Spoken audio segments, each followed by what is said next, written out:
evening, everyone. T-Speaker 222XRP Future Millionaire with the side bet on XLM and Future Digibite OG. I want to thank everybody for tuning in. It's 9:16 p.m. Eastern Standard Time on the East Coast. I apologize for my voice being a little scruffy. I'm losing my voice. I had to teach a couple classes tonight, and it's a little cold where I'm at, so I'm a little stuffed up, but nothing too bad. I want to thank the over 2,500 people who watched the last video. I was absolutely blown away. The almost 400 likes on the video. It's easily the most liked video I've ever had. The next highest was like 280.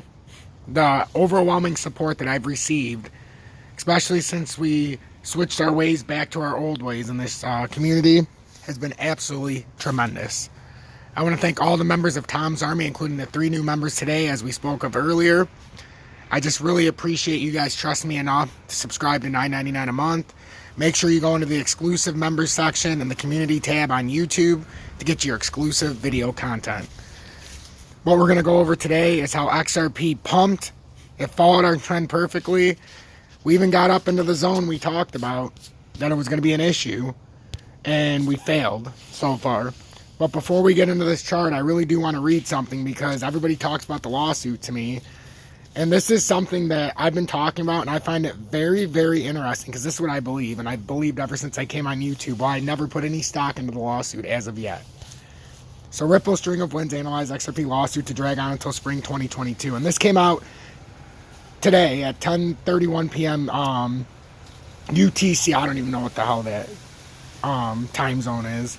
So absent a settlement, this case will not be decided until March 2022, and that's been my thing. Ripple has said, and XRP has said from the beginning that they're not settling. They're not. Brad Garlinghouse has said we're not settling. We're not going to say we're a security and pay a fine. It defeats the purpose for all the other ISO coins. So this is going to go to trial, and this is going to drag on, I believe, until the summer of next year. Decided until March 22 at the earliest, and possibly not even until late spring if the court decides not to rule on some of the pending motions until after the discovery deadline, which looks possible. So, although the judge dubbed most of Ripple's requests for admission as theater, she did find many of the defendants' RFAs and interrogatories relevant to the case. This was a clear win for Ripple, as the SEC's case is increasingly viewed as circumstantial. The SEC is going to be forced to argue that Ripple marketed to retail purchasers as though there was an investment contract. It's a circumstantial case, but the SEC didn't want to come out and say that. So Judge Netburn is forcing the SEC's hand, said Ms. Hogan in a video. With that being said, the SEC being forced to address all XRP sales contracts, the SEC is now in a tough position.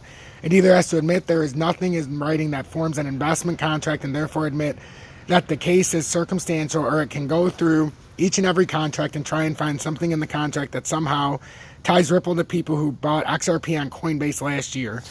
The legal experts' instinct is that the plaintiff is that the SEC won't go down that road and will concede it is bringing a marketing case, but much like in a murder case with no hard evidence such as fingerprints or eyewitnesses, you can win that case, but it isn't the easiest way to win. The hidden gem. The Hogan team also discussed the hidden gem found by Ripple's counsel team, who pointed that the SEC website says whether a blockchain is fully functional is relevant to the Howey analysis.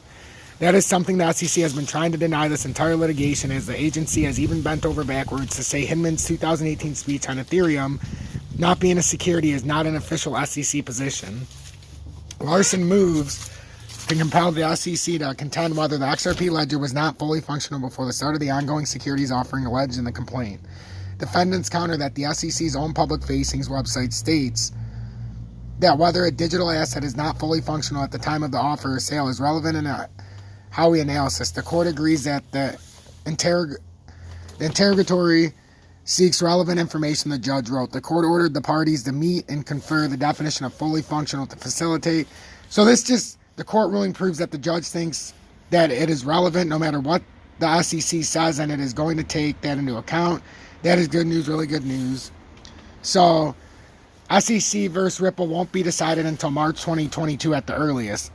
As to the 2-month discovery extension to January 22, which I was so far ahead of this saying we weren't coming in anywhere in 2021. I was talking about the extension, remember guys, to March of 2022 with the ISO stuff. So this is going to come into there as well. And it's so funny. Listen to where this correlates. And I've talked for months about the 3-month extension in November or in December, so that they don't have to actually, you know, institute some of these ISO regulations until February of 2020 or March of 2022. So let's read this and watch this. So as the 2-month discovery extension to January 2022, the attorney stated that it can only hurt Ripple, and that this court moves at its own pace much slower than most courts, where motions to strike affirmative defenses or to dismiss complaints are dealt with right away, so the parties know what the pleadings are going into discovery. So the bad news for XRP investors is that absent a settlement, this case will not be decided until March 2022, guys, at the earliest. But that lines up perfectly with the ISO extension to March of 2022 or the end of February of 2020. It's crazy how all of this is so lined up, which is why I fully expect an XRP crash from now until then. So March 2022 at the earliest, and possibly not even until late spring if the court decides not to rule on some of the pending motions until after the discovery deadline, which looks really possible. So guys, that is an up-to-the-minute, up-to-the-date on the court case. I'm trying to be an all-inclusive station because a lot of you guys like the news as well. So the last few days, you've seen my new incorporation. So now we must talk about XRP, and then I'll let you guys go. So XRP was a real big disappointment earlier. Came out, I said there was a 75% chance that it breaks $1.13. But I also put down there that there was a 25% chance that we can go all the way back down to $1.17. And the reason I put that on there was not because I didn't think we were going to break. I was going to put 100% that we break $1.13. But I also knew the only way for it to really have any validity is to close over $1.13, which is why I didn't come on before I taught my class, because other than that, that would have been just a FUD update. I seen a lot of people come on YouTube, and they came on, and what did they say? Oh, XRP pumping. We did it. We didn't even close a daily close yet, so there's no way. So I waited for the daily close, taught my class, and then I came on, and I'm giving you a real good update so that you guys can understand what's going on. So right now, the one key factor... Did I just delete my whole thing? No, I don't think it loaded. Maybe it did. Maybe I did delete it all. Whoops.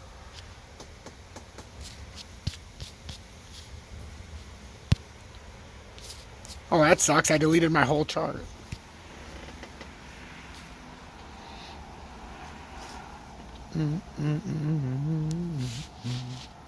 That's okay. We'll just redo it. So XRP, we'll just draw this back out. It's not a big deal. At least you guys can see exactly what's going on now. So we have this uptrend right now that we're on. And it's a very tight uptrend, as we know. We've been following it. We've actually done a pretty good job coming up it. But now we came into some areas. Our first area we talked about before we made this push up. Actually, we're going to have to go into the 1 hour so that you guys can see. First things we talked about for XRP, now 3 hour would be better, was we were going to come down. We were at $1.09, $1.05, you know, and we made our way up.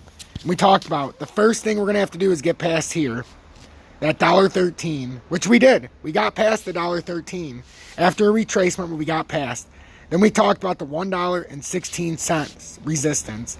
We also talked about the $1.18 resistance, which is like 118.5. And then we also talked about the $1.23.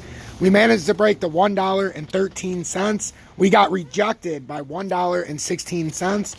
So right now, what's going on is we have the uptrending support, which if you look at it like this, yeah, we didn't come all the way down to it, but we're definitely playing down into that zone, which is at $1.01 roughly. If we were to fall from right here, this is where our bottom is that we have not come back down to yet. $1.17. So 1017. Kind of have a W forming here. So we're going to see how this works out. But what ended up happening is we got rejected by 116. And we immediately pulled down before the close. And we ended up closing under $1.13. Unfortunately, That is a very key indicator. And also what is going on is we had more of an engulfing candlestick in the daily. Actually, let's do this not in the daily. I want to show you guys when we fell off real quick. Hold on. So yeah, so when you look at this candle, we were all the way up to $1.16. We ended up closing, you know, somewhere in this candle. I think it was $1. I want to say $1.09. No, $1.106 roughly. So when you look at this candle, we didn't close at the top, but we failed to break out of these levels. If we would have just closed above this area right here, it would have been great. If we'd have just closed above the $1.10, it would have been, or $1.11, and closed past this little area, I would have felt a lot better. We did manage to hold, however, closing up above the $1.08 support area, which is very critical. So now we're trading within a resistance of 113, support of 108. Until we can break that, actually, it's tighter than that. We have the $1.10 support we're using right now. That's why I showed these areas earlier. There's so many things that can happen. We got to break out of there first now to get back to the top side. The problem is we're running out of support areas before we drop to the $1.01. So if we finish out this this chart real quick. So we know we have overwhelming support way down here, which we always look at because that is our overwhelming support from way out here and all the way across. So now we can start to get a longer drawn out time frame. And what I've done is in a shorter time frame, what's going to happen in the immediate, time, but what's going to happen over the grand scheme is what you're going to see right now.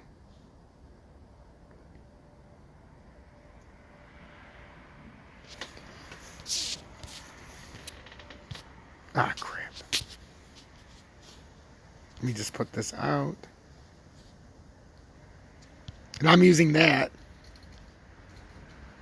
as where we actually touch. So that's a point of confirmation for us. So this is what we're looking at, ladies and gentlemen. So we're looking at the $1, and this is as accurate as I can make it is how I had it before. We're looking at the $1.08 if it falls down, but right now we're firmly on $1.10. So now what we need to do is we need to hold this $1.10 line. And you're going to start to see how I got these pictures formed. So that $1.10. If we can break $1.10, you see all the other resistance. But it's going to take some work, ladies and gentlemen. Now that we fell down below the $1.13, we must retake this area in a pretty quick and swift motion to do what we need to do. I believe we can. It's just I want you guys to see exactly how many zones that we have to deal with here. And I'll delete these out of the way since we have this up, because I don't want to confuse you with all the lines. I can always put those back at a future time.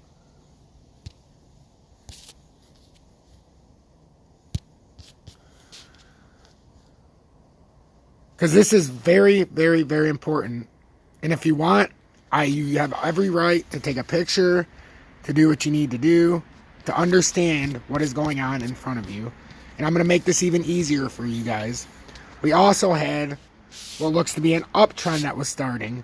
So we start from over here in the daily time frame.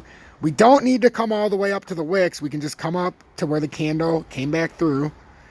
Try to give us a little more accuracy, because the worst thing we can do is have too wide of a zone and miss out on buy and sell zones. I mean, this is the part of it where you kind of have to use your imagination, because it might not have totally come down to where it needs to yet. So what I did, whoops.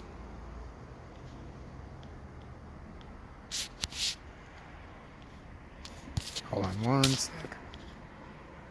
So I'm coming down from this area right here, and it does line up with the candle wick hit. So that could be our uptrend that we are forming, which ends up all meeting. We meet up here, but there's also what ends up happening is we have the $1.23 in that area. So it's not just, are we going to run? Are we going to dump? There's a lot more that goes into this, ladies and gentlemen. This is just a small interpretation of what I bring to the charts and you every single day. So these are the areas we have to break.